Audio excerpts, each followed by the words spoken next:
పుట్టినప్పుడు రానటువంటి వర్గం ఇప్పుడు ఎందుకు వచ్చిందనే విధంగా గల్లా మాధవి ప్రశ్నిస్తుంది. బూతులు ఎవరు తిట్టారు? రాంబాబును బూతులు తిట్టింది చాలు.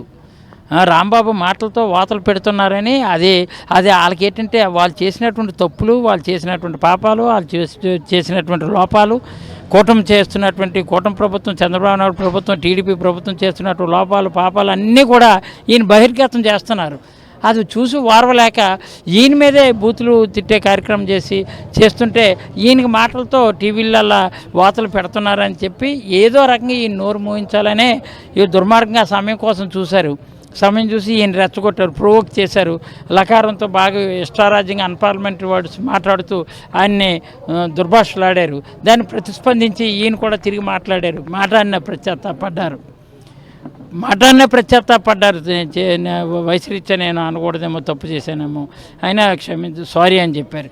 అన్ని తర్వాత అది అయిపోయింది. నీకు నిజంగా తప్పు చేస్తే కోర్టుకు వెళ్ళు, అంతేని పోలీసులు అడ్డం పెట్టుకొని గుండాలు పట్టుకొని ఇల్లుని ఆఫీసుని దగ్ధం చేస్తావా? మీరు దగ్ధం చేయాలని చూస్తారు. ఆ దమనకాండ ప్రజలందరూ చూస్తారు. మిమ్మల్ని ఏ విధంగా మీరు ఎంతైతే ఇక్కడ ఎలా విన్యాసాలు చేస్తారో విన్యాసాలను ఆట కట్టించే కార్యక్రమం వడ్డీతో వైఎస్ఆర్ కాంగ్రెస్ పార్టీ తప్పనిసరిగా బాధ్యత తీసుకొని వాళ్ళు ఎక్కడ ఏం చేయాలో చేయడానికి